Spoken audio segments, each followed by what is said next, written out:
bienvenue à Golzin. C'est nous qui allons vous remercier de votre intérêt, de votre participation, de l'idée, de l'enthousiasme et de la réponse effectivement de chacun d'entre vous à venir étudier et s'intéresser à notre petite exploitation souterraine. Aujourd'hui, c'est quelque part l'aboutissement quand même d'un long travail et ça fait très très plaisir de vous avoir ici. Parce qu'on a vécu des années où on se sentait un petit peu perdu dans notre exploitation.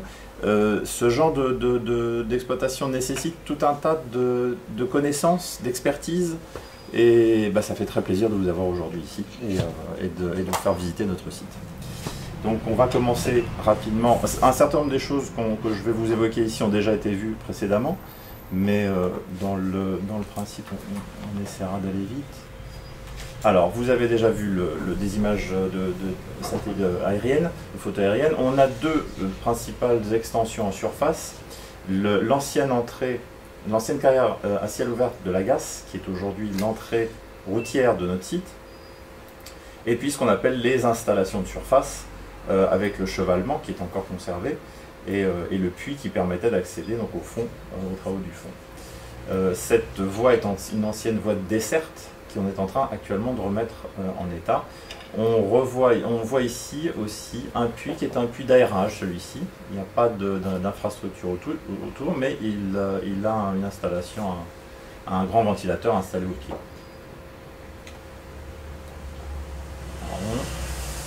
Voilà, donc ça c'est déjà pour le rendez-vous de tout à l'heure. Les installations de surface, vous ne pourrez pas louper, c'est en prenant ici au long des champs, la première à droite, vous continuez tout droit et on se trouvera, toutes les voitures devront être parquées ici à l'entrée des installations de surface.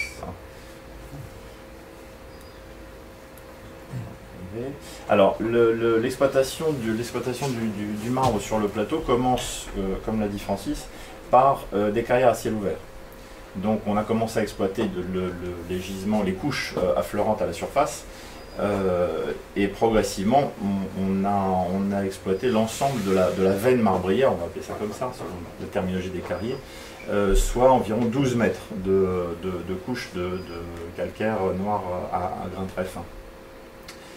Ensuite de quoi ces carrières à ciel ouvert ont été comblées. On va le voir ensuite, décidément. Voilà le plan de l'exploitation actuelle.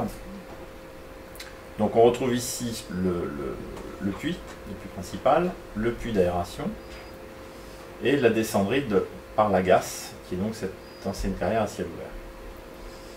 Bon, après la terminologie des différentes exploitations, la chasse, qui est en fait la galerie qui est parallèle au pendage, où on marche pratiquement à plat. Sinon, d'une façon générale, on a un pendage de 14 à 17 degrés des couches vers le sud.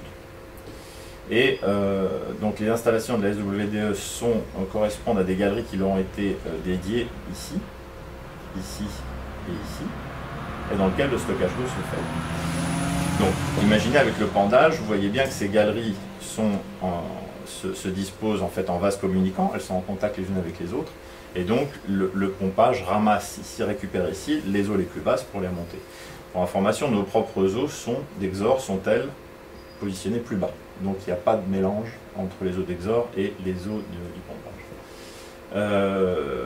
Détail géométrique intéressant, on en reparlera tout à l'heure. La carrière de la vicomtesse des Marais de Vienne, dont parlait Francis, est située juste ici, à notre bordure, ce qui pose un certain nombre de problèmes.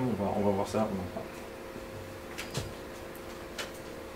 Alors une petite vue 3D, ça provient du logiciel Surpack. Ça c'est une vue qui permet de voir le plan un peu dans le volume.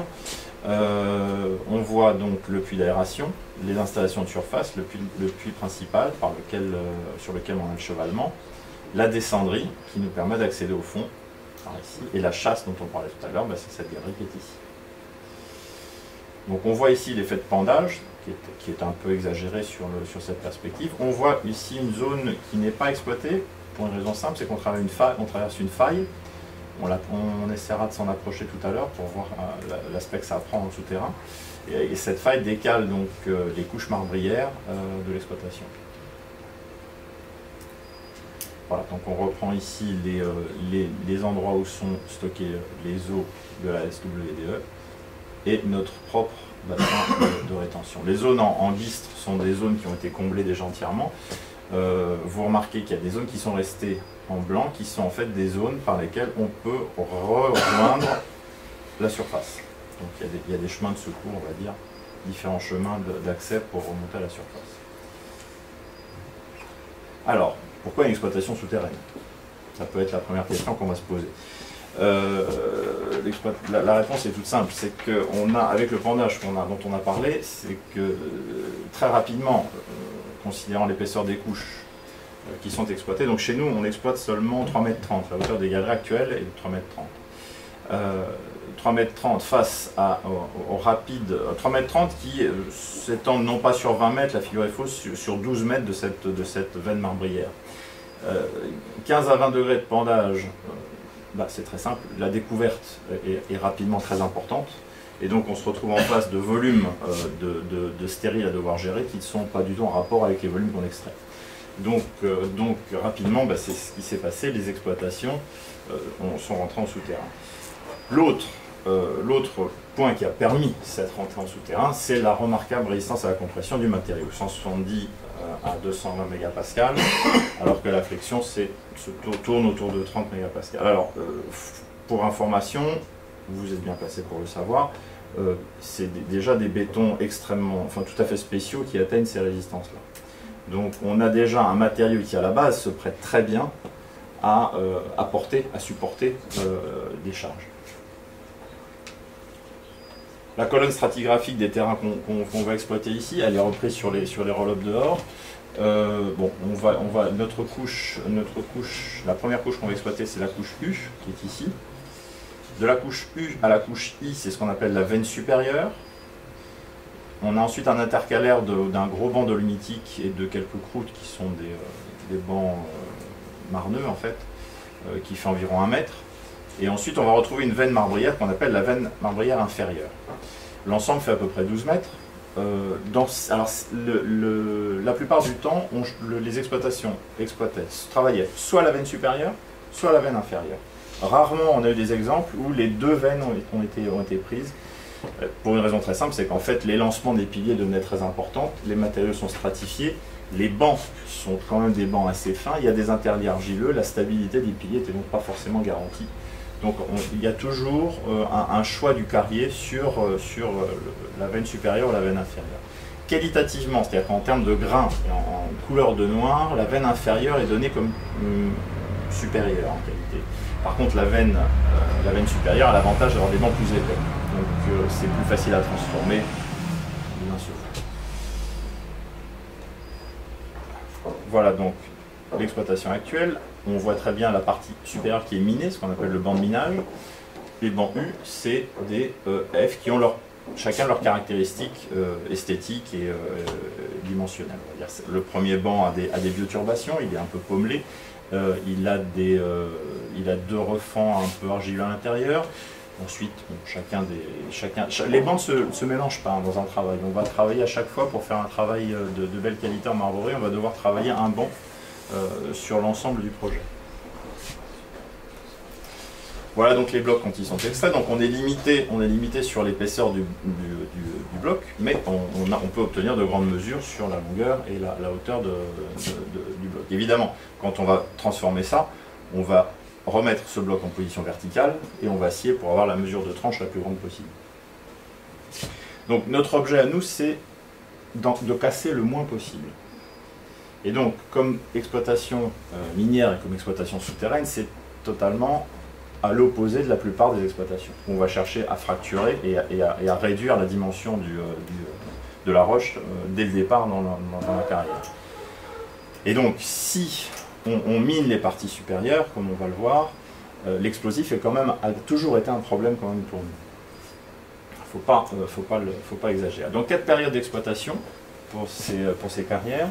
La première, donc, comme je vous l'ai dit, on a commencé par des carrières à ciel ouvert, dans lesquelles on s'est enfoncé en prenant la plupart du temps toute l'épaisseur de la veine marbrière, puisque c'était facile d'accès. Ensuite, ces carrières ont été comblées jusqu'à atteindre, la plupart du temps c'était la veine supérieure, on recomblait donc avec les stériles, on remettait le terril dans le fond de la carrière, et on commençait à descendre en exploitation souterraine dans les bancs supérieurs. Ce qui se passe assez rapidement, c'est qu'on dans ce cas de figure, on travaille à le-pendage. Donc on se retrouve avec des venues d'eau et des glissements qui perturbent plutôt le travail, et ça ne donne pas de très très bons résultats. On voit les traces manuelles d'exploitation qui avancent sur une vingtaine de mètres et puis qui s'arrêtent là. On passe ensuite à la troisième phase étape de travail, c'est-à-dire le fonçage des puits. C'est l'application des méthodes de charbonnage. On va mettre un chevalement et on va descendre à la haute jusqu'à intersecter le banc exploité pour recréer les galeries horizontales dont on parlait tout à l'heure. Et ensuite, à partir de là, tracer des galeries latérales pour faire l'exploitation. Alors, ça se passe en 1928, même un peu avant. C'est toujours la même installation qui est là. On existe aujourd'hui encore parce que le travail qui a été fait en 1928 a été remarquable. Et que les gens qui ont dimensionné cette exploitation savaient ce qu'ils faisaient, et c'est ce qui a permis de travailler encore un siècle après. Alors, aujourd'hui, on n'est plus aux normes, tout est normé, tout est calibré, tout est mesuré, on n'est plus aux normes, mais il faut quand même reconnaître là le remarquable travail qui a été fait par nos prédécesseurs. Et ce chevalement qui est encore en fonctionnement, je pense qu'il doit être l'un des derniers en Belgique à encore fonctionner. Et donc on démarre avec le chevalement, on démarre une période où l'exploitation est entièrement souterraine, puisque les ouvriers descendent par le puits et remontent par le puits. Donc ça c'est les photos d'époque, comme Francis l'a montré tout à l'heure, on voit le travail des hommes en train de desserrer les blocs, d'extraire les gars. Donc là on descendait le matin, et on remontait le soir, et il y a eu jusqu'à une période, jusqu'à 60 personnes qui travaillaient au fond de l'exploitation. Quatrième période, 1999, et le responsable de ça est dans la salle aujourd'hui, au fond, c'est l'ouverture d'un accès aérien du fond des galeries vers l'ancienne carrière à ciel ouvert de la Gasse, qui n'était pas communicante. Donc on avait des galeries qui étaient aveugles, qui n'accédaient pas à la surface, et on avait une ancienne carrière à ciel ouvert avec quelques galeries qui avaient avancé sur une vingtaine de mètres. Qu'est-ce qu'on a fait? Qu'est-ce qu'il a fait? Ah bah, il sera reconnu. On a rejoint les galeries souterraines avec la surface. Et donc à partir de là, commence une nouvelle période, puisque on peut descendre avec un engin dans l'exploitation, ce qui n'était pas le cas. Et on peut aussi cesser d'utiliser le chevalement pour faire descendre le personnel. Il était temps aussi. Donc voilà, ça change radicalement l'exploitation. On peut faire des blocs de plus grande dimension, on change les méthodes de travail. Alors, pour la petite histoire, ça c'est un film que j'ai retrouvé on est à cheval entre ce passage-là. On n'a pas encore fait l'accès à la surface, on est encore en train d'utiliser le chevalement. Comment je fais démarrer ça?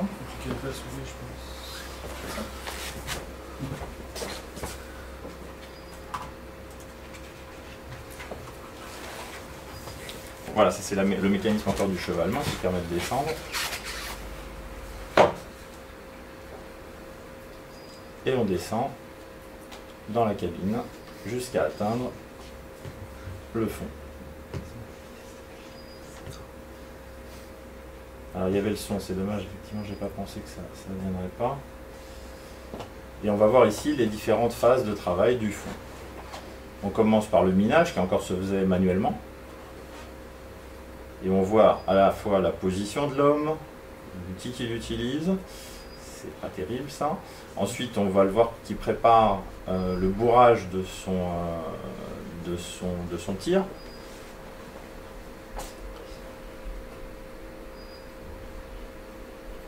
Voilà, il va enfoncer la canule après.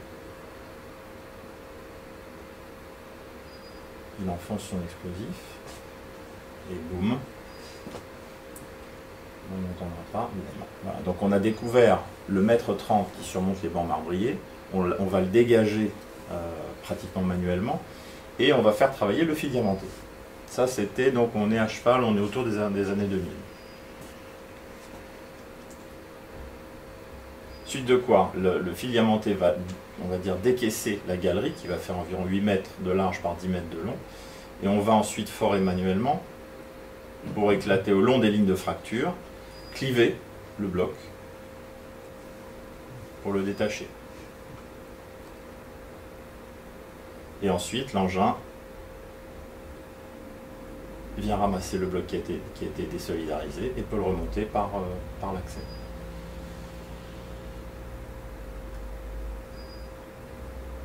Donc ça, c'est vraiment la période intermédiaire. On est à cheval sur les deux types d'exploitation. On arrive sur le chantier en surface et on va découper les blocs avec le grand disque qui est dans les installations de surface.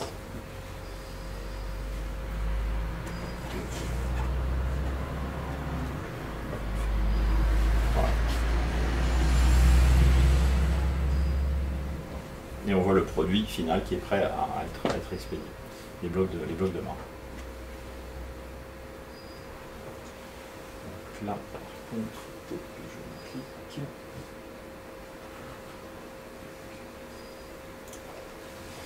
Donc aujourd'hui, comment fait-on le minage? On le fait avec un chariot avec un bras articulé. Alors ça n'existe pas dans le commerce. On a pris une carcasse de chariot crawler qu'on a fait modifier chez un artisan pour qu'il ait le mouvement qui était reproduit, qui était le mouvement qu'avaient les hommes. Le plan de forage est toujours le même pour le tir, c'est un plan en arête de poisson, avec un léger décalage de gauche à droite ou de droite à gauche selon les galeries. On ne tire pas tout en même temps. Cette machine, alors ce mouvement n'existant pas dans les machines qui étaient dans le commerce, il a fallu qu'on bricole quelque chose chez un artisan, et pour retrouver le même schéma de forage. Mais bon, ça c'est fait. Donc c'est un engin avec une commande à distance, une radiocommande, donc au moins l'opérateur n'est plus sur le marteau, c'est déjà des conditions de travail un peu plus supportables. Ça fait du bruit, ça fait de la poussière, mais on n'est pas sur la machine. Et on voit que l'engin a la dimension suffisante pour rentrer dans la hauteur du banc miné. Et que l'opérateur se retrouve donc à quelques distances quand il fait son travail.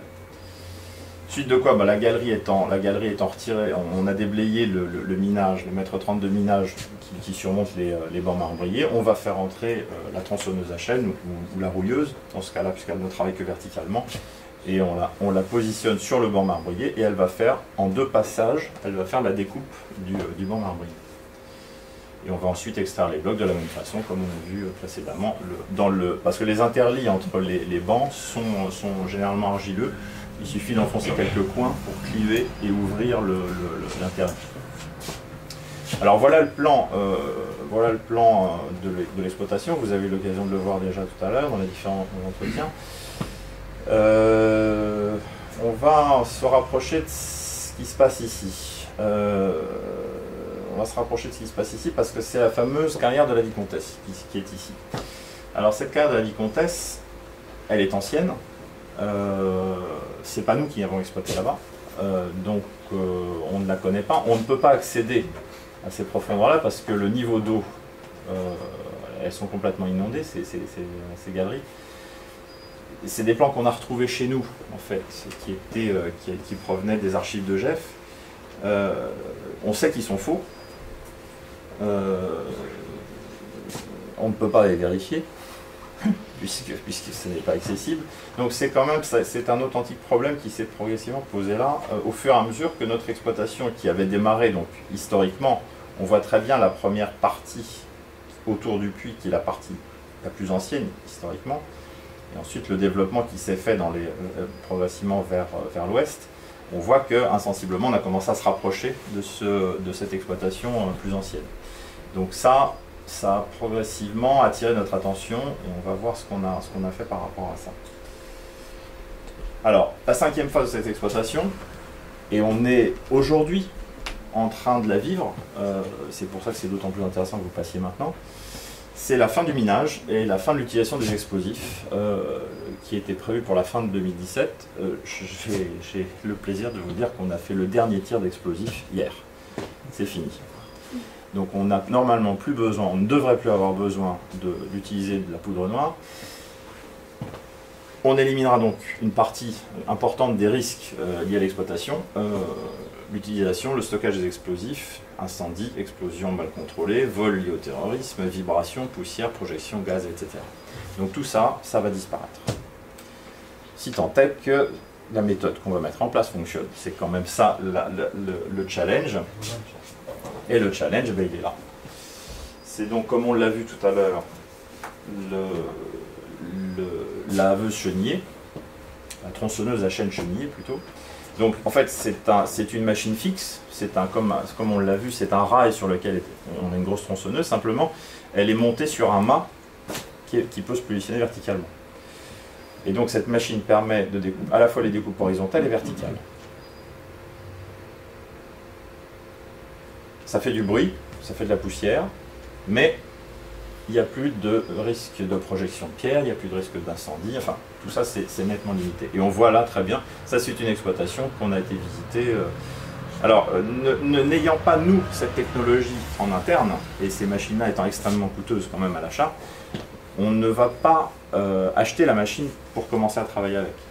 On va faire appel à des sous-traitants, dont c'est le métier, des Italiens, c'est un peu des mercenaires de l'exploitation, ils se payent au mètre cube, donc au mètre cube produit, et c'est eux qui vont venir pour une durée qu'on ne connaît pas encore très bien. Ça va être notre personnel qui nous dira, c'est ça le challenge entre nous, ça va être à eux de nous dire quand ils se sentiront prêts. C'est-à-dire que c'est eux qui, une fois qu'ils se sentiront suffisamment formés, suffisamment à l'aise avec les équipements qu'ils auront étudiés, avec lesquels ils ont travaillé eux-mêmes, qui diront ok c'est bon, et à ce moment-là on achètera la machine. Ça nous permet aussi de faire l'essai sans prendre nous les risques. C'est-à-dire les risques de nouveaux équipements sont toujours un peu inconnus. Là, en l'occurrence, on n'aura pas de prise de risque, on ne sait pas un saut dans l'inconnu total. Alors cette machine a une position de transfert, elle a une position de déplacement qui est moins haute. Il faut considérer quand même que la hauteur en position de travail, c'est quand même, elle a besoin d'une hauteur de 6 mètres cette machine. Donc par rapport aux 3,30 mètres qu'on a d'exploitation, on a un problème. Ça ne passe pas pour le moment. La position de déplacement de la machine est plus limitée. La machine peut se déplacer sous 4,50 mètres. Pardon, 3,50 mètres. Alors, ça nous a amené à ce qu'on est en train de faire maintenant dans la carrière, c'est-à-dire, à partir de la surface, réfléchir la stratégie pour descendre le banc du sol, qui fait 70 cm, pour progressivement faire un chemin d'accès qui nous permet une rampe qui va être à peu près la plus douce possible pour accéder à la galerie sur laquelle on va descendre et on va mettre la machine à fonctionner. Pour remarquer une petite chose là, on perd un petit peu de temps ici. On va creuser avant la galerie qu'on va descendre, sur laquelle on va prendre toute la hauteur. Ça, c'est pour faire un piège à eau. C'est-à-dire de façon à éviter toutes les eaux de ruissellement, on va les piéger avant la galerie dans laquelle on va se porter. Ça c'est un petit truc, mais ça a son importance. J'ai vu la même chose au clipot. Ils ont sur le pendage exactement le même réflexe.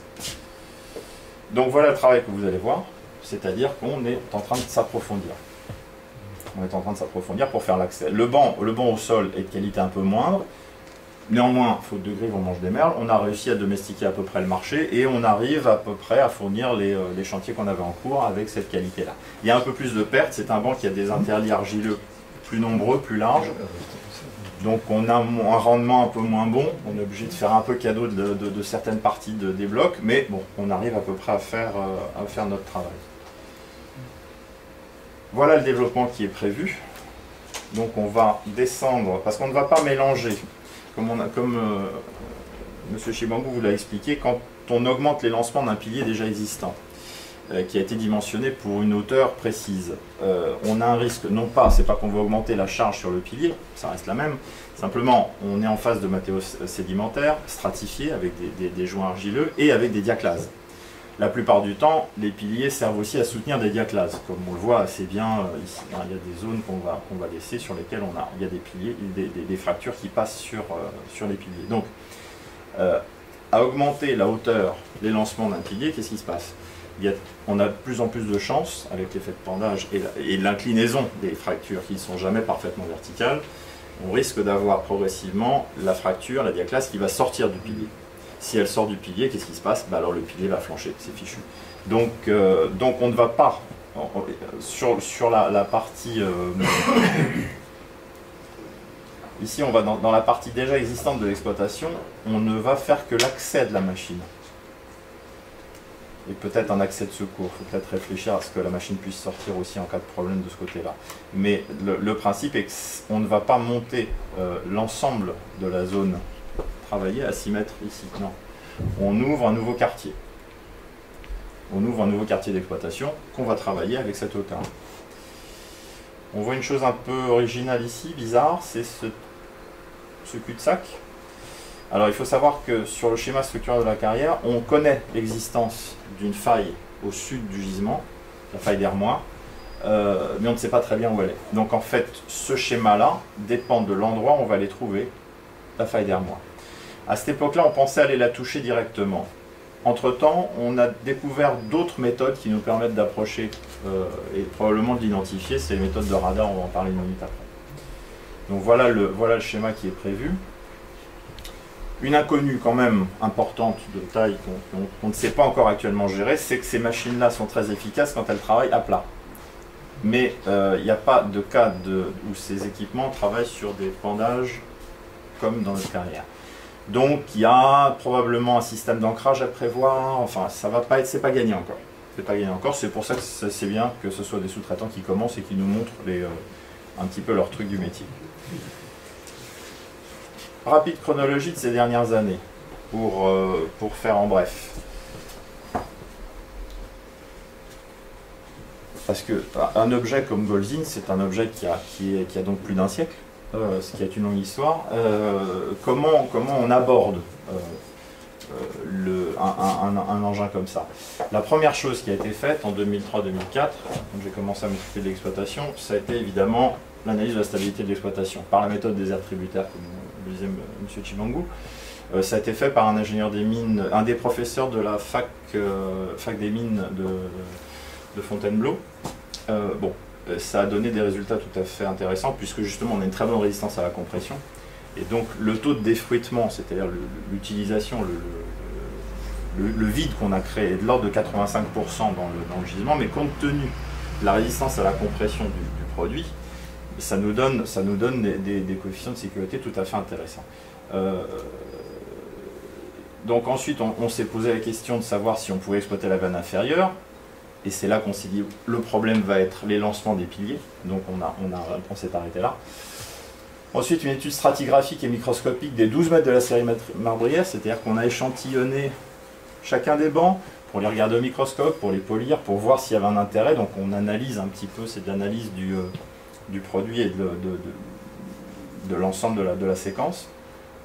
Et puis comme on est dans des champs et qu'on sait qu'on est sur des niveaux pentés et faillés, il fallait essayer de trouver, et on sait qu'on a des décalages liés aux failles, il fallait essayer de comprendre si on avait beaucoup de failles, un petit peu de failles, quelle allait être la méthodologie à appliquer. Donc on a appliqué une méthode assez économique qui est la résistivité électrique.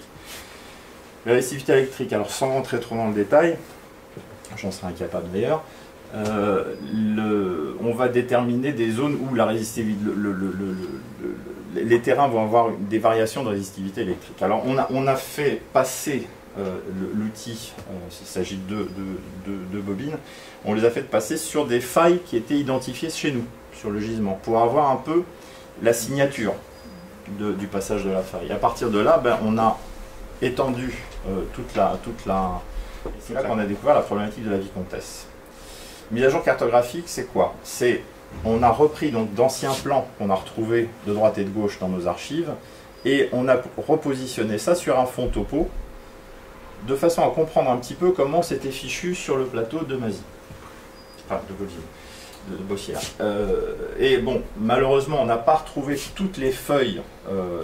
Certaines des limites de carrière s'arrêtent parce qu'il nous manque des feuilles, mais ça permet quand même de voir que c'est trouvé comme un gruyère ici. Et que donc, ne serait-ce que pour les propres services de SPW, c'est intéressant de savoir ça quand même. Sans compter qu'il y a potentiellement des richesses encore sur le plateau qui peuvent être exploitées. Donc tout ça, c'est un travail d'archives qu'on a fait nous. Alors, encore une fois, c'est probablement faux, parce qu'on a une précision qui est très relative par rapport à ces plans qui sont anciens. Les points de repère ont changé, c'est pas évident de retrouver les accès. Les plans eux-mêmes étaient faux, on en a eu la démonstration déjà. Mais bon, c'est déjà un élément de départ, et ce serait éventuellement un sujet qui pourrait être intéressant, même dans le futur, à développer par quelqu'un. Je vise personne. En tous les cas, on a été aussi loin qu'on pouvait le faire, nous, avec nos propres moyens. C'était ça. Suite de quoi, là, il nous arrive un pépin.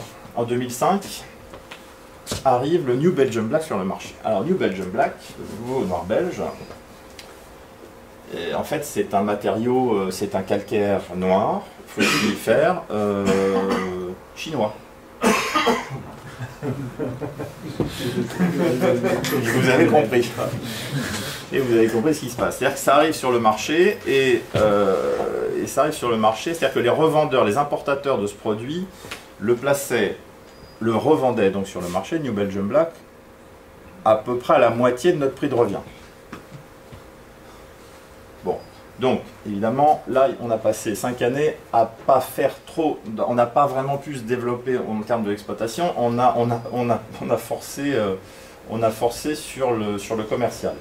On a forcé sur le commercial pour relancer un petit peu la machine. Ça a pris, comme on voit, ça a pris du temps. Ça a pris 5 ans. Ça a pris 5 ans. Bon, 5 ans, vraiment, l'effort a été faire des salons, faire des bouquins. Et d'ailleurs, on va vous les passer, on en a amené. Et puis, en 2011, on peut dire que le problème est surmonté. En 2011, on fait une très grosse exposition dans le salon professionnel à Vérone, le salon du marbre. Et bon, c'est ce qui, finalement, le marché redémarre à partir de là, avec des points qui font même plaisir, c'est qu'on a eu quelques chantiers à Pékin. Donc, on est reparti là-bas. Il a fallu changer, c'est-à-dire qu'il a fallu changer tout le réseau commercial. Il a fallu changer les clients, il a fallu changer les distributeurs, il a fallu faire de la prescription auprès des architectes directement. Enfin là, vraiment, l'effort a été porté sur le commercial. C'est pas fini encore aujourd'hui, mais ça nous a permis de passer ce cap qui a été un peu délicat quand même, parce que du jour au lendemain, on a vu nos blocs de noir, que tous les gens se précipitaient à nous les acheter. On a commencé à les voir qui se stockaient les uns au-dessus des autres, et plus personne qui s'intéressait à rien. Donc ça fait un peu drôle. 2011, donc on redémarre un petit peu nos problématiques. On fait un projet de consolidation de l'entrée avec un cabinet spécialisé. On découvre, oui, à l'entretemps, il y avait la problématique Natura 2000 qui était sortie sur Lagasse, donc l'ancienne carrière de Lagasse, est enregistrée au plan de secteur en zone d'espace vert. Parce qu'on a donc, M. Carvin, dites-moi si je dis des bêtises, hein, c'est ça? Non. Donc, mais ceci dit, le classement à l'époque était prêté un peu à question, puisqu'on ne savait pas très bien ce qu'on y protégeait, mais on savait que c'était intéressant. Bon, le fait est que la chose la plus intéressante qu'on y a découverte, c'est des chauves-souris, hein, je pense, c'est ça on peut dire. On a un peu de pelouse calcaire, mais elle n'est pas très jolie. On a des batraciens, on a des reptiles. Donc se pose là une problématique aussi de préservation de la biodiversité. 2011, donc projet de consolidation de l'entrée aussi. Vous verrez, on a un pilier problématique à l'entrée qui est tout à fait en diabolo, donc on a une consolidation importante à faire. Problématique du plan de secteur de Lagasse. Pour consolider ce pilier, eh bien, on doit toucher à l'extérieur de l'exploitation, et donc là, on dépend de l'urbanisme. Donc voilà, c'est là qu'on voit que les problèmes vont commencer à s'enchaîner. Les problèmes administratifs, finalement, vont commencer à s'enchaîner. C'est pas qu'il y ait ça soit impossible à résoudre, on est en train de les résoudre avec la bonne volonté de tout le monde. Mais bon, ça commence les choses se tendent un petit peu à ce moment-là. 2012, thèse de doctorat, alors, mécanique des roches sur le futur de l'exploitation. Moi, je ne connaissais pas la fac de Mons à l'époque, je suis désolé. Donc j'ai dû aller chercher, j'en ai pas trouvé en France non plus, j'ai dû aller chercher en Autriche des ingénieurs des mines que ça intéressait. Et donc on a fait un projet de thèse, on a fait une thèse, il y a eu une thèse qui a été faite sur l'exploitation et sur le développement de l'exploitation dans le futur. Donc voilà, on a commencé à réfléchir un petit peu à où on serait d'ici 5, 10, 15 ans et plus. 2013, là, gros pépin, éboulement de plafond. Ça n'était jamais arrivé. Ça n'était jamais arrivé. Et à l'hiver 2013, si vous vous souvenez, c'est un hiver où il a neigé beaucoup, et il y a eu des redoux et des coups de froid. Et bon, on va regarder ce qui s'est passé. On a un éboulement de plafond à ce moment-là. Et donc on remet mesure de compensatoire, on boulonne, ce qu'on n'avait pas fait avant, on boulonne systématiquement toute la zone qui n'était pas, qui était la zone d'accès au travail. Et on va voir comment on a fait, parce que le boulonnage c'est un grand mot, mais il y a aussi des méthodes. 2013, c'est le début aussi des démarches administratives avec le SPW-SPF. C'est à ce moment-là qu'on commence à parler avec la SWDE aussi, c'est-à-dire qu'on commence vraiment à se poser les questions du futur de l'exploitation. On voit qu'il y a des investissements à faire, des gros investissements à faire, mais se posent les questions à la fois du classement au plan de secteur des installations, puisque les installations de surface elles-mêmes sont zones de captage d'eau. Donc changer des installations de découpe de pierre dans une zone de captage d'eau, c'est compliqué, ça passe pas forcément. Donc c'est là qu'on va se mettre à parler un peu avec tout le monde et on va chercher à trouver des solutions. 2014, on met en place un audit de sécurité Prévensem. Alors Prévensem, je suis français, je suis désolé, je m'excuse s'il le faut, mais Prévensem c'est l'organisme qui est déjà, c'est l'organisme de prévention de risques dans les carrières avec lequel on travaillait déjà en France sur nos autres exploitations de calcaire en Bourgogne. Et donc, comme ils avaient une compétence en souterrain, bon, bah, c'est naturel qu'on les ait appelés eux pour qu'ils nous fassent un petit peu un encadrement de notre site. Un petit peu. On peut voir le site tous les jours, mais avoir la tête dans le guidon et pas se rendre compte forcément à chaque fois des choses à faire. Donc, avoir un regard extérieur de quelqu'un qui vient, qui est calé dans un registre aussi législatif défini, puisque nous-mêmes, notre propre régime législatif, il est un peu flou aujourd'hui. Certaines lois existent encore pour les exploitations souterraines, c'est ce qui concerne les explosifs. D'autres, en termes des méthodes d'exploitation et des limitations de l'exploitation, n'existent plus. Ça a été abrogé avec la fin des charbonnages.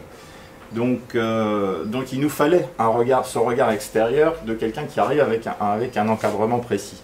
C'est la méthode qu'on a adoptée. C'est un peu du débrouillardise, et encore une fois on en a parlé avec les différents interlocuteurs du SPW et du SPF qui ont bien accepté le principe. Suite de quoi, 2015, alors formation, on commence les formations aussi, audit de sécurité, nouveau transformateur en surface parce qu'il y avait un risque, on avait vraiment un vieux transfo en surface, on a fait un gros investissement, on a mis un transformateur tout neuf.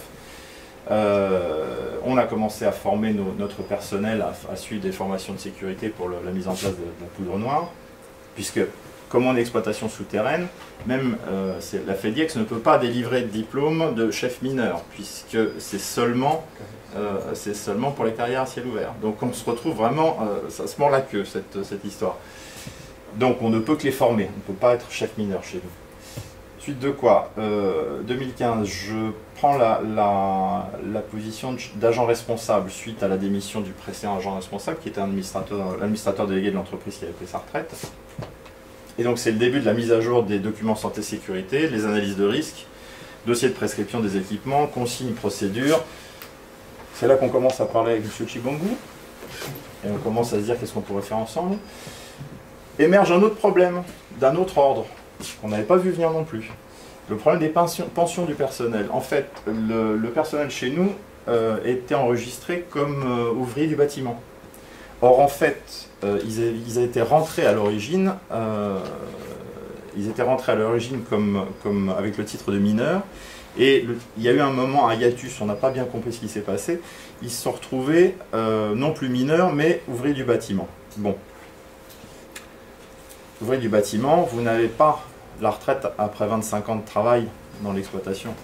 Or, vous allez voir maintenant le site et vous allez comprendre quand on va se promener, quand on fait 25 ans là et qu'on s'en sort déjà en bonne santé, c'est bien.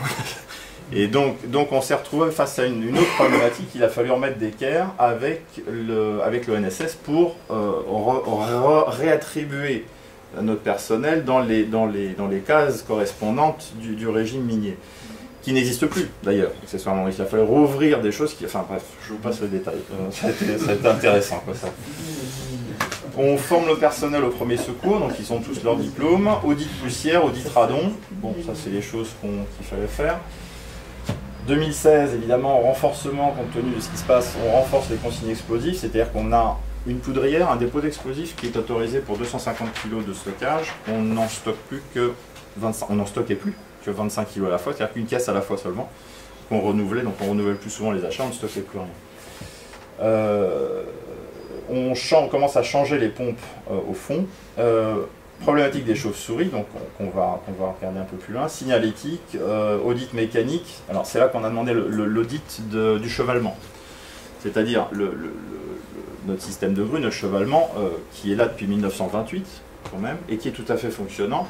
Bah, évidemment, il n'est pas aux normes classiques.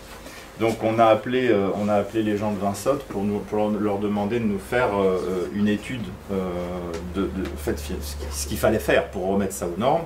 Bon, ils n'ont pas réussi à trouver la solution parce que il y a peu d'entreprises qui se lancent sur des choses comme ça. Ça m'embête un peu parce que théoriquement, bon, l'équipement fonctionne. Il a besoin d'un bon entretien, mais il fonctionne. Il n'a plus un rôle de soulever des charges importantes et surtout, il ne transporte plus le personnel. Mais surtout, c'est quelque chose qui fait partie du patrimoine, c'est-à-dire ce chevalement. Il est là depuis un siècle. Ça fait partie de l'histoire minière belge. Si je dois... la logique aujourd'hui voudrait de substituer ça par une grue. Toute simple. Mais quelque part, ça fait mal au cœur. Donc voilà, il faudra qu'on en reparle. Si on peut trouver une solution pour garder ce truc-là opératif, ce serait bien. 2016, donc on met en place systématiquement le contrôle des gaz dans l'exploitation, vous allez voir ça. On commence à faire l'audit radar, et avec cet audit radar, on a réussi à déterminer la position de la carrière de la vicomtesse, précisément. On fait aussi des mesures de radioactivité, histoire de, parce qu'on avait un capteur sous la main, donc pas de radioactivité, c'est ça. 2017, en janvier de cette année, on a une réunion importante avec l'SPW sur laquelle émerge la nécessité de remettre à jour, enfin de refaire un permis unique. Donc on va redémarrer une démarche administrative qui va être lourde automatiquement, mais bon, c'est le moyen de résoudre à la fois toutes les problématiques Natura 2000, consolidation des entrées et rénovation des installations de surface. Vous allez voir beaucoup de fer rouillé aujourd'hui. Il faut bien qu'on déteste ça dans nos infrastructures. Simplement, on est dans une situation où si on démonte nos installations actuelles qui sont pourries, on n'a pas le droit de les remettre.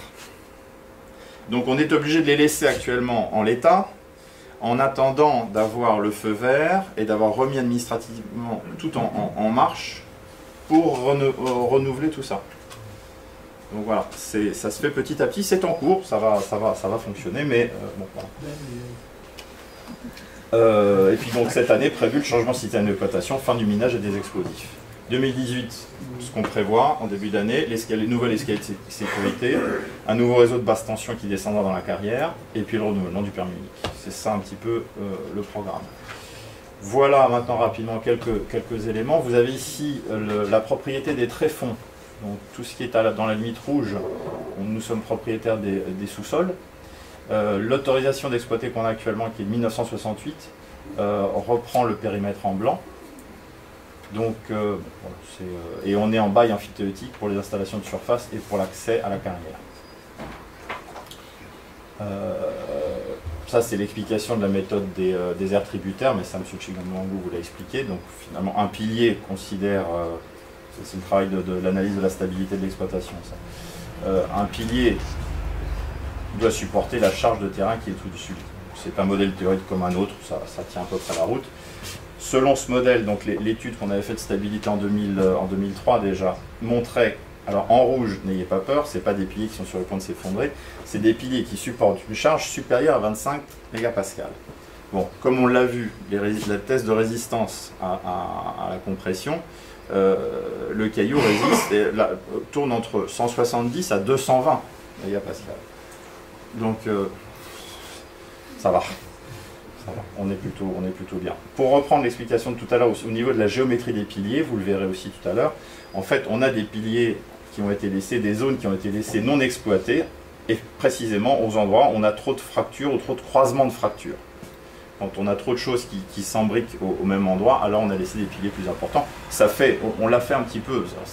Il y a un siècle d'exploitation, c'est pas nous qui avons fait ça, c'est nos ancêtres. Mais quelque part, on peut déjà imaginer, on peut déjà voir là un rôle de voile déjà entre les différents secteurs d'activité. Ça, c'est l'audit de sécurité. C'est pour vous donner un modèle. Bon, je ne sais pas si c'est très lisible, mais vous avez différents points. Donc il y a la question des renseignements généraux, l'organisation, le site, les installations, le parc des engins, les annexes. Bon. Et chacun, c'est la méthode avec laquelle notre auditeur fonctionne, il a alors, exploitation, site, les canalisations, la circulation, l'accès aux travaux souterrains, extraction en galerie. Vous voyez, c'est extrêmement carré comme méthode de travail. Tous les points sont listés. Et donc voilà, ici, voilà, il faut l'échelle, il faut la sortie de secours, il faut qu'on refasse une échelle puisque la nôtre n'existe plus. Et donc au fur et à mesure, c'est un espèce de carnet de bord qui nous permet de suivre ce qu'il y a à faire, ce qu'on a fait, ce qu'il nous reste encore à faire, et de mettre en place progressivement notre plan de travail. La problématique de la vicomtesse. Alors c'est là qu'on va bien regarder cette question-là parce que c'est pas typique et c'est des choses, vous serez peut-être un jour confronté à des choses comme ça. La vicomtesse, voilà les plans qu'on a digitalisés, donc avec une marge d'erreur importante, puisqu'on a notre géomètre n'a relevé on est sûr que de l'entrée. On n'a pas fait rentrer notre géomètre là. Le niveau de l'eau, de toute façon, vient à peu près sur une ligne qui suit le pendage, qui est à peu près comme ça. Donc, on ne peut pas accéder à grand-chose. Si on suit ça, on voit qu'il y a des zones qui sont un petit peu là, moyennes, dans notre entrée actuelle. Et puis, dans notre exploitation, on voit des points qui sont ici. On était censé n'avoir que 5 mètres de distance entre les deux exploitations. Alors, la problématique, elle est plus précisément, elle se dessine comme ça. Le banc E, le banc F, le banc G, qui est le banc dans lequel on est en train de faire d'abaisser notre exploitation actuellement, s'arrête ici. Et par contre, H, I, gros mâle, premier diable, deuxième lave, et voilà la carrière de la vicomtesse ici. Donc en fait, on aurait pu, dans un cas épouvantable, si on n'avait pas fait attention, continuer à exploiter en avançant, et on sera retrouvé en superposition. Alors, quand on voit ce qu'ils ont laissé comme pilier dans la vicomtesse, c'est des troncs d'arbres, ça. Hein. Ça donne l'idée de ce qui aurait pu se passer. Donc, voilà. Donc, on s'est arrêté à temps, puisqu'on a donc... Alors, on avait fait des carottages. La première méthode, évidemment, on avait essayé de carotter. On avait essayé de carotter, mais c'est un peu au cul, le carottage. On a fait des carottages inclinés juste dans le coin là-bas. On est resté dans du plein, on a carotté verticalement pour vérifier au cas où, si on n'était pas déjà en superposition.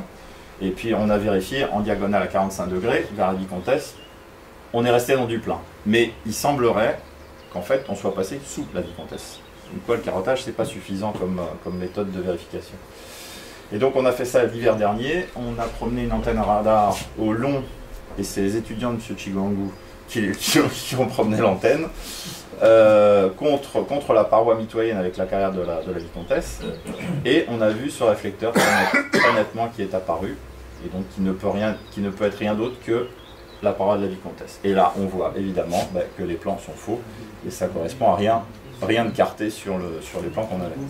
Mais c'est-à-dire que pour nous, alors on pourra encore le forer, ça, pour vérifier, on ne l'a pas fait encore ça, mais disons qu'on a pris pour argent comptant que ça c'était une limite. Le réflecteur est tellement net, on a pris pour argent comptant que ça c'était la limite avec la carrière de la vicomtesse. Pardon. Voilà le pilier en diabolo dont je vous parlais à l'entrée. Ça c'est une forme de typique de pilier qui a perdu son cœur.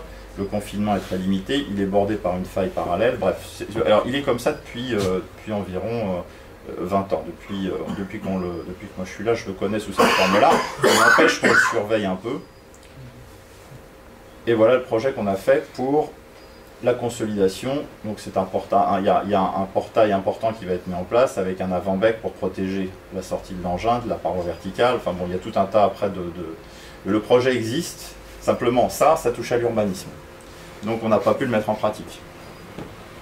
Bon, mais c'est là, c'est presque prêt. ça c'est l'étude sédimentologique qu'on a faite. Donc avec chaque banc, ça la mince, son pourcentage de bioclasse, son grain, sa texture, ce qui nous a permis de vérifier qu'effectivement les bancs qu'on avait l'intention d'exploiter vers le bas étaient encore tout à fait bons en termes de qualité. Ceci dit, on n'arrivera pas nous-mêmes, on n'exploitera pas les 12 mètres de la série. On a fait une modélisation avec l'ingénieur des mines de Leoben, et en fait, en exploitant l'ensemble de la séquence de 12 mètres, la largeur des piliers qu'il fallait laisser pour garantir la stabilité était telle qu'en fait, en exploitant, on avait pratiquement le même rendement final qu'en exploitant que 3,30 mètres.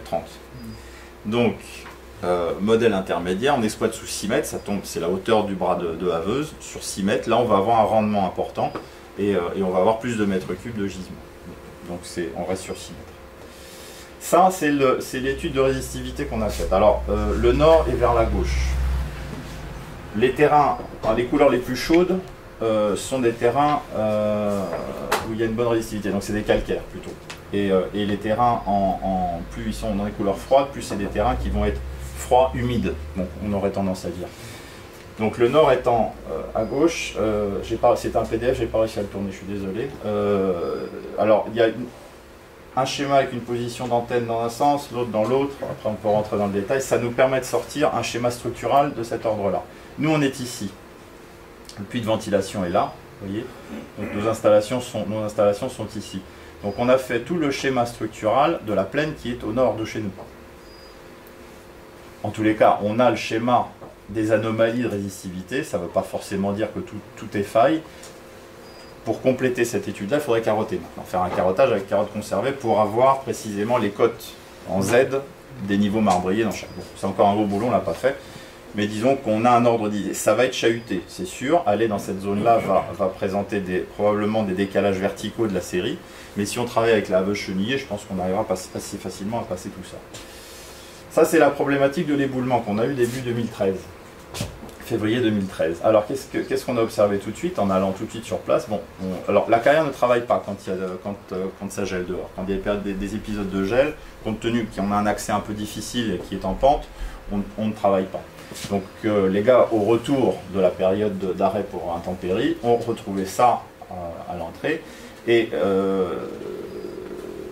puis surtout, on a tout de suite vu qu'il y avait ça accroché au plafond. Dans toute la descendrie, tout l'accès de la descendrie, on avait des stalactites de glace gigantesques qui étaient accrochées depuis la surface jusque précisément l'endroit où c'était tombé. Ça fait un peu tilt. Sur le côté, on voyait bien que c'était des écoulements d'eau, mais dans le couloir de descente de l'extérieur vers l'intérieur, c'était gelé tout au long, on avait ce courant d'air glacial qui était rentré, et ces stalactites gigantesques. Alors probablement ce qui s'est passé, on a quand même un espace entre piliers important à cet endroit-là. Probablement, on s'en est pas rendu compte, mais pendant les hivers successifs jouant, on a eu un phénomène de gel-dégel à cet endroit-là qui a progressivement fait effet de coussin à l'intérieur argileux. C'est probablement ce qu'on imagine qui s'est passé. Ça, c'est l'analyse du problème. Mesures compensatoires, on a fait un travail de fourmi, c'est-à-dire qu'on a signalé à la peinture toutes les fractures, toutes les diaclases qui affectaient le plafond. Une fois que c'était positionné, on a relevé ça à la boussole et replacé ça à boussole clinomètre, enfin le méthode habituelle, le télémètre laser pour avoir les distances à peu près. On a repositionné ça sur un plan AutoCAD et après on a fait donc faire un autre ingénieur des mines portugais, puisqu'on a un ingénieur des mines mais il est au Portugal. On a fait toute l'analyse du plan de soutènement. Pourquoi tout ce travail-là? Quand on lit les rapports de... Je m'excuserai, je suis encore français, j'ai pas changé depuis tout à l'heure, donc c'est toujours ce que je vais lire pour ces choses-là. On arrive sur les études de cas de carrière souterraine où il y a eu des éboulements. Il y a des pages et des pages de rapports qui sont des analyses de résistance à la compression, à la flexion, à ceci, à cela. Puis quand on arrive à la méthodologie de travail, il y a 3 lignes, et on dit « Oh, c'est une méthode statistique, on met un clou tous les 2 mètres. » Ça a un peu de mal à passer, comme c'est pas vraiment... Enfin, ça peut pas marcher un truc comme ça. Donc, il y a des endroits où il faut mettre un clou tous les 2 mètres, il y a des endroits où il faut mettre des clous tous les 30 cm. Donc en cartant le plafond, et en connaissant l'épaisseur de la dalle qui descend, qui fait 33 cm, on sait à partir de là, dessinés par les parallépipèdes qui sont susceptibles, on voit tout de suite s'ils sont soutenus ou pas soutenus, et on voit tout de suite où ils se dessinent. Sachant qu'ensuite que chacun des clous de plafond qu'on a mis tient une charge de 7 tonnes, ben ça nous a permis de mettre avec un coefficient de sécurité de 3, de reclouter l'ensemble de l'exploitation en suivant le schéma des diaclases. C'est-à-dire c'est la réalité, on n'a rien inventé là, c'est la nature qui nous guide. Et ça, c'est pas des statistiques. Donc voilà. Donc après, ça a pris par contre 6 mois faire ce travail. Sachant que la mesure de précaution pour éviter ce genre de problème-là, c'est tout simple. En fait, on a mis une glissière avec une bâche à l'entrée. Il suffit de couper le courant d'air à l'entrée. Ça suffisait pour éviter ce courant d'air qui descendait au fond de l'exploitation. Donc la mesure compensatoire est beaucoup plus lourde que la mesure pour anticiper le problème. Bon, c'est comme ça. Voilà, les derniers petits trucs, donc ça c'est les analyses de gaz, c'est pour vous montrer à quoi ça ressemble, c'est pour tranquilliser un peu les gens aussi, parce qu'actuellement quand on lit dans la presse, souvent on voit des choses épouvantables. Donc on mesure 9 gaz dans l'exploitation, parce qu'il y a des gaz qui sont réglementairement obligatoires auprès de la réglementation française. Donc on ne pouvait pas dire on applique la réglementation française dans les cas qui nous intéressaient et pas dans d'autres. Donc O2, NO2, NO, CH4, alors le méthane, le grisou. Alors, les exploitations souterraines vivent toujours marquées des traumatismes des exploitations, des charbonnages et des gros accidents qu'il y a pu y avoir là-bas. Il faut savoir une chose, c'est que la pierre qu'on exploite n'est pas inflammable chez nous. Donc on n'a pas de risque d'incendie spontané comme il y a eu dans les grandes catastrophes de Courrières et compagnie. Et de fait, on a tout un tas de gaz qui sont toxiques dans les charbonnages, qu'on mesure quand même, mais qui n'ont aucune chance d'exister chez nous. Donc c'est bien pour ça qu'on voit 0 à peu près partout. Voilà, bon, et un peu de CO2, mais rien de méchant, et un peu d'azote. Ça peut venir des tirs, ça. Ça peut venir des tirs de poudre noire, qui vont arrêter donc normalement maintenant, dans les mois qui viennent, c'est fini. H2S, il n'y a rien, SO2, il n'y a rien. Bon, donc voilà. C'est le formulaire habituel qui est rempli toutes les semaines. Il faut savoir que ces outils-là ont quand même des déclencheurs automatiques. Si jamais on passe à des valeurs limites en termes de toxicité, il y a une alarme qui se déclenche. Ceci dit, comme on est à peu près à 0 partout, la mesure est hebdomadaire. Ils font une mesure par semaine. Si jamais ils commencent à avoir c'est ça la dynamique qu'on a adoptée, si jamais des valeurs commencent à monter, alors ils feront des mesures tous les jours. Ça n'est jamais arrivé jusqu'à maintenant. Alors dernière petite chose, on va faire une petite visite en hélicoptère et en souterrain. Voilà, c'est une visualisation 3D du gisement. Ça c'est le gisement actuel. C'est comme on est actuellement. Donc avec l'entrée de la gasse ici. Les installations de surface, le puits. Et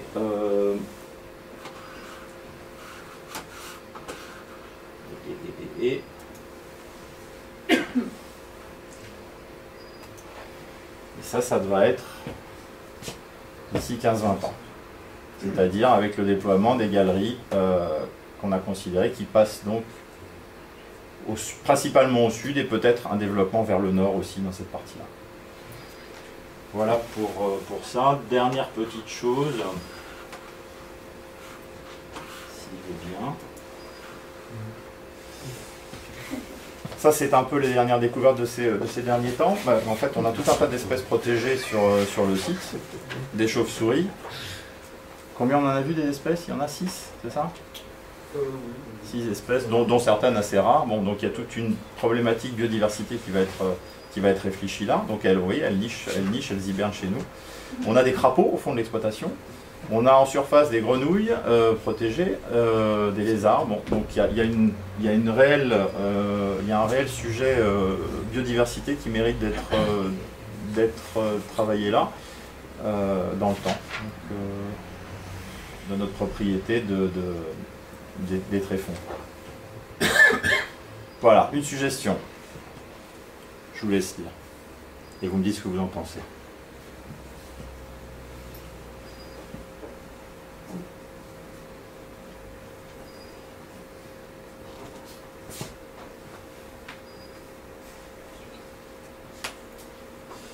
C'est-à-dire que maintenant qu'on émerge un peu à la lumière du jour, c'est le cas de le dire.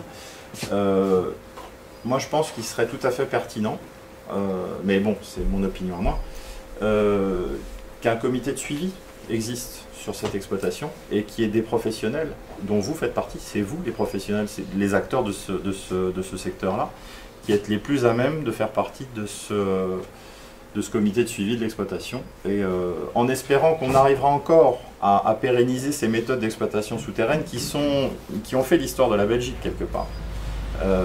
Donc ce serait quand même dommage aujourd'hui qu'on est les derniers à avoir encore ces trucs, ces astuces, cette façon de bosser. Il ne faudrait pas la perdre. Il ne faudrait pas la perdre. Ce serait quand même important de garder ça. On ne sait pas, hein. L'évolution aujourd'hui, quand on voit la pression justement environnementale, la pression des administrations qui veulent limiter les impacts des exploitations, c'est compréhensible tout ça. La tendance à évoluer vers des exploitations souterraines risque d'émerger. Moi, je vois les engagements qu'on a en termes de garanties financières quand on travaille à ciel ouvert. Je vois les garanties financières, même au niveau des financiers, ça se voit tout de suite. Quand on est en souterrain, les garanties financières sont nettement moins importantes. Donc, ça donne à réfléchir. Donc, le modèle des exploitations souterraines n'est pas complètement obsolète, même en Europe. Je pense que c'est quelque chose qui mériterait d'être suivi. Et donc, avoir un espèce de think tank autour du truc et travailler, suivre un peu cette exploitation-là, où finalement, il y a des trucs, des astuces, et puis développer cette chose-là et essayer de la pérenniser. Elle a un siècle. Nous, on est tous de passage, c'est-à-dire qu'il serait bien comme... C'est quelque chose qui fait partie du territoire ici, du territoire wallon, du territoire jean-bloutois. C'est quelque chose qui a des références qui sont uniques au monde. On vient nous le chercher. Je disais, l'année dernière, on a vécu avec des chantiers au Kazakhstan. Cette année, on fait des chantiers à New York. On vient de vendre un bloc. C'est l'artiste contemporain numéro 1 aujourd'hui sur le marché. C'est très discutable ce qu'il fait, hein, mais je suis pas fanat. Mais bon, c'est quand même, on vient jusqu'ici de New York pour voir la carrière et pour choisir son bloc. C'est pas banal. C'est quand même pas banal. Ça mériterait quand même qu'on y réfléchisse et qu'on fasse quelque chose tous ensemble. Voilà, je vous remercie. Alors l'église de Bossière ce week-end, oui, parce qu'on fait aussi une exposition de sculpture. La Méduse maintenant va quitter la salle et ce week-end, dans le cadre de la journée des églises, on fait une exposition de sculpture de marbre noir, mais aussi de marbre blanc dans l'église de Bossière, pour la journée des églises. Voilà, merci beaucoup.